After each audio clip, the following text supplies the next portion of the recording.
अगस्त का महीना आते ही जहाँ खुशियाँ मनाना हमारा हक है, वहीं उन आज़ादी के लाखों शोधा की याद मनाना भी हमारी ज़िम्मेदारी है। बरसग़ीर की तक़सीम के बाद पेश आने वाले इस बड़े इंसानी अलमियन का ज़ख़म आज भी ताज़ा है। करोड़ों लोगों की ज़िंदगियाँ बदल गई। आज़ाद मुल्कों के एक तरफ से दूसरी तरफ मुंतकिल होना पुरअमन क्यों नहीं हुआ? मैं और आप तो एक दूसरे को ये किस्से सुनाते रहते हैं और एक दूसरे को इग्नोर भी करते हैं, क्योंकि अक्सर व बेशतर हमने कौमियत की, सूबाइयत की ज़मानों के चश्मे पहने हुए। लेकिन आज आप भारत के पंजाब के एक बुज़ुर्ग सरदार जी की ज़बान से सुने कि वो पुरअमन मुसलमान किस बेरहमी से शहीद किए गए थे।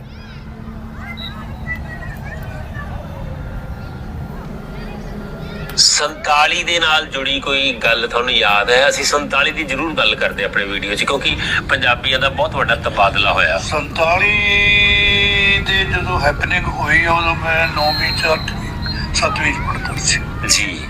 मेरे सामने साडे पिंड दे जिहड़े मुसलमान सी उन्हां नूं लोकां ने को के मारिया।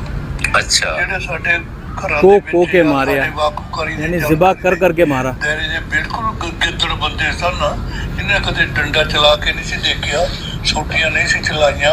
उन्होंने उन्हां लोकां दे उत्ते नीजां नाल उन्होंने करिया।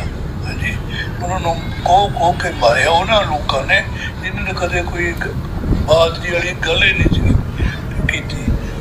मतलब ये जुमले कोई कराची का मुफक्किर नहीं कह रहा या मुहाजिर नहीं कह रहा, ये जुमले सिंध का कोई लीडर नहीं कह रहा, ये पंजाब का कोई एक तरफ का चश्मा रखने वाला नहीं कह रहा, ये इंडियन पंजाब का सरदार कह रहा है कि उसकी आंखों देख के हाल क्या है, ये खुद बता रहा है। तो बाद उन्होंने एक मौला भाई सीगा, उन्हें बौलद रखे सीगे, वो रेड़ी चलाता सीगा किराए ते। ਉਹਦੇ ਬੋਲਦਾਂ ਦੇ ਤੋਂ ਬੋਲੇ ਉਹਨਾਂ ਦੀ ਰਾਤਾਂ ਲੱਦ ਕੇ ਠੀਕ ਹੈ ਸਾਰੇ ਮੁਸਲਮਾਨਾਂ ਨੂੰ ਨਹਿਰ ਤੱਕ ਲੈ ਗਏ, ਉੱਥੇ ਜਾ ਕੇ ਉਹਨੂੰ ਛੱਡਿਆ। ਇੱਕ ਇਹਨਾਂ ਦੀ ਮਾਂ ਦਾਦੀ ਸਹਿਬੀ ਉਹ ਬਸ ਸਾਰੇ ਆਪਣੇ ਪੁੱਤਾਂ ਮਰਿਆ ਹੋਇਆ ਦੇ ਮਗਰ ਬਣ ਜਾਂਦੀ ਰੋ ਰਹੀ ਸੀ। ਅਸੀਂ ਨੰਗੇ ਪੈਰੀਆਂ ਦੇ ਪਿੱਛਾ ਕਰ ਰਹੇ ਸੀਗੇ। ਉੱਥੇ ਜਾ ਕੇ ਫਿਰ ਉਹਨਾਂ ਨੇ ਉਹ ਬੁੜੀ ਨੂੰ ਵੀ ਜਾ ਕੇ ਵਿੱਚ ਹੀ ਛੱਡ ਦਿੱਤਾ। ਇਹ ਤੁਸੀਂ ਅੱਖੀਂ ਦੇਖਿਆ? ਹਾਂਜੀ ਦੇਖਿਆ। ਇਹ ਤੁਹਾਡੇ ਪਿੰਡ ਦਾ ਸੀਨ ਹੈ? ਸਾਡੇ ਪਿੰਡ ਦਾ ਸੀਨ ਹੈ। ਮੈਂ ਕਦੇ ਕਿਸੇ ਨਾਲ ਪਹਿਲੀ ਵਾਰ ਜ਼ਿੰਦਗੀ ਨਾਲ ਤੁਹਾਡੇ ਨਾਲ ਗੱਲ ਸ਼ੇਅਰ ਕੀਤੀ ਹੈਗੀ ਹੈ। मैं अपने मन से कई बार रियलाइज किया है।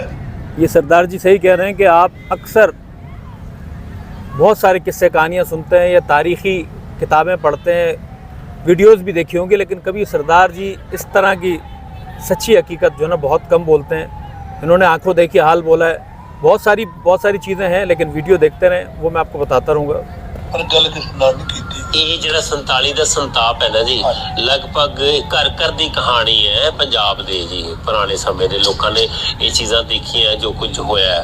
ਮਤਲਬ ਜਿਹੜੇ ਬਹੁਤ ਚੰਗੇ ਬੰਦੇ ਵੀ ਸੀਗੇ, ਉਹਨਾਂ ਨੂੰ ਉਹਨਾਂ ਦੀ ਚੰਗਿਆਈ ਨੂੰ ਗੁਣ ਫਲ ਨਹੀਂ ਲੱਗਦਾ।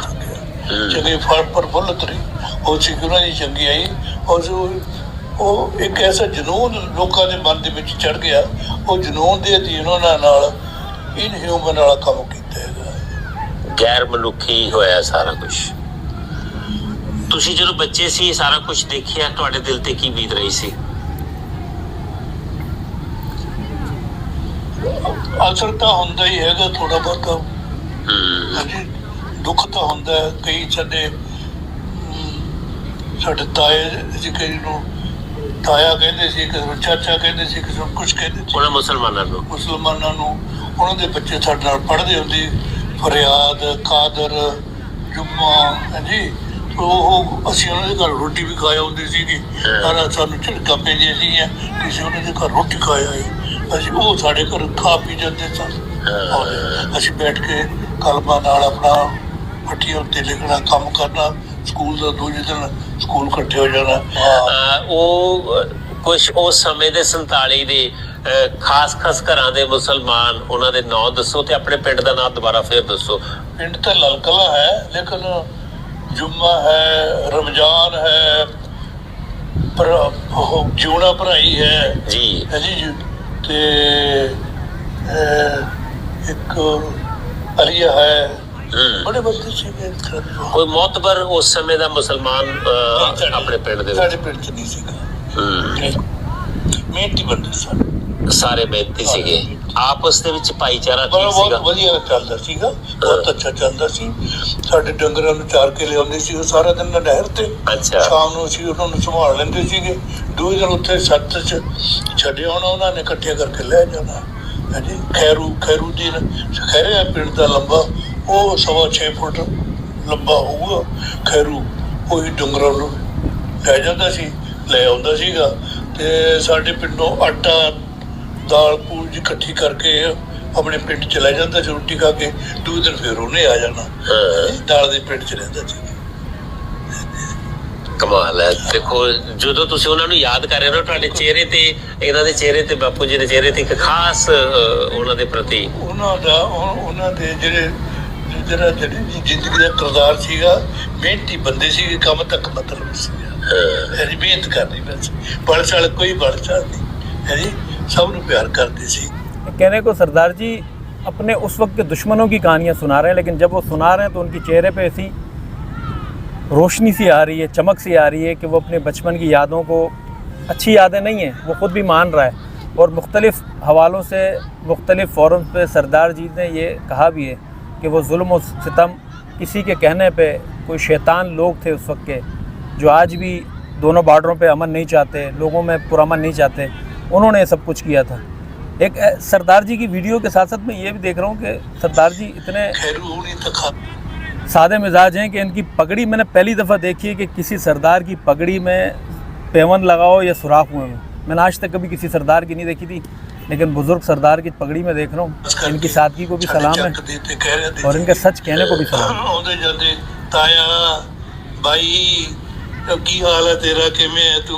चंगा, वधिया वधिया।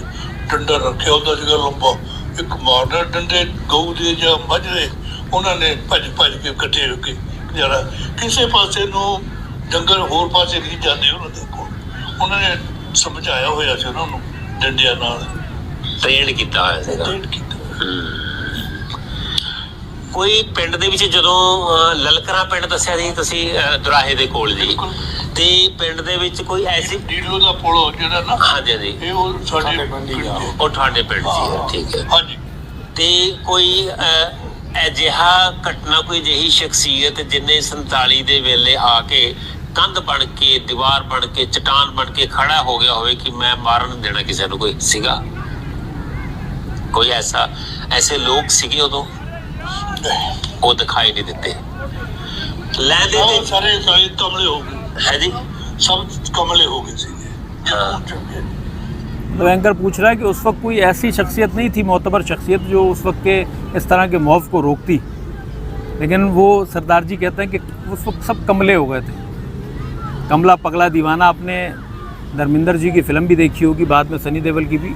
तो वो दीवानगी थी, वो एक आलम सा था, वो एक मौक़ सा बना हुआ था, और वो दिमागों पे एक ही चीज़ थी कि वो सदियों से साथ रहने वाले अचानक दुश्मन कैसे हुए, कैसे उनको मारना लाजमी हुआ। तो वही चीज़ वो आज बताते हुए उनकी आंखों में आंसू भी हैं और चेहरे पे कुछ आसार भी हैं। ऐसा जुनून हो गया भी ऐसे ਨੂੰ ਛੱਡਣਾ ਨਹੀਂ। 47 ਦਾ ਦੁਖਾਂਤ, 1947 ਦਾ ਦੁਖਾਂਤ ਪੰਜਾਬੀਆਂ ਦੇ ਨਾਂ ਤੇ, ਪੰਜਾਬੀਅਤ ਦੇ ਨਾਂ ਤੇ ਇੱਕ ਬਹੁਤ ਵੱਡਾ ਧੱਬਾ ਹੈ, ਕਲੰਕ। ਬਾਪੂ ਜੀ ਜਿਵੇਂ ਕਹਿ ਰਹੇ, ਇੱਕ ਬਹੁਤ ਵੱਡਾ ਕਲੰਕ ਹੈ ਜੀ। ਔਰ ਕਹਿੰਦੇ ਪੰਜਾਬ ਵੰਡਿਆ ਗਿਆ ਜਾਂ ये इसमें सिर्फ पंजाब का जिक्र हो रहा है, लेकिन चूँकि भारतीय पंजाब से पाकिस्तानी पंजाब का जिक्र हो रहा है और सरदार ज़्यादा वहीं हैं, ननकाना साहब हैं पूरे पंजाब में, और KPK में भी बहुत हैं, कराची में भी हैं, दीगर इलाकों में भी हैं, लेकिन ज़िक्र पंजाब का हो रहा था, पंजाब से पंजाब का हो रहा था। तो इस ज़िक्र को या इस रूदात को आप पूरे पाकिस्तान से भी गर्दान सकते हैं, गिन सकते हैं, क्योंकि सबसे ज़्यादा मुहाजिर कराची में अपने आप को समझते हैं, ठीक है ना, है एक अलग चीज़ है। लेकिन मैं कोई ऐसी बात नहीं करूँगा जो किसी मुतज़ाद उसमें चले जाए, लेकिन पंजाब में सबसे ज़्यादा माइग्रेट किया, सिंध में माइग्रेट किया, कराची में माइग्रेट किया, और यहाँ से लोग भी गए थे। वहाँ से आने वालों के साथ क्या हुआ और यहाँ से जाने वालों के साथ क्या हुआ, ये तारीख़ का हिस्सा है। लेकिन आज हम नौजवान नस्ल को क्या बता रहे होते हैं कि आपने नंबर प्लेट पे अजरक लगानी है, ये परचम। कोई ये नहीं बताना चाहता कि 10 लाख से ज़्यादा लोग क्यों इस मुल्क की आज़ादी के लिए शहीद हुए थे, वो बताएं, वो फ़लसफ़ा बताएं, वो तहरीक बताएं, वो यहाँ आने की वजह बताएं। अजरक, झंडा या सियासत इन बच्चों को आगे मुस्तकबिल में कुछ नहीं दे सकती है। अगर कुछ दे सकता है तो एक अच्छी तालीम दे सकती है, एक अच्छा इंफ्रास्ट्रक्चर दे सकता है, एक अच्छी सोच दे सकती है। और वो सोच मेरी और आपकी ज़िम्मेदारी है। अगर हमने आने वाली नस्ल को दी तो हमारी बचत है, वरना इसी तरह रोना पड़ेगा जिस तरह आज हम हुक्मरानों को लेकर रो रहे हैं। तो कल ये घर घर की कहानी होगी, उस वक्त से बचिएगा। पाकिस्तान जिंदाबाद था, जिंदाबाद है, जिंदाबाद रहेगा।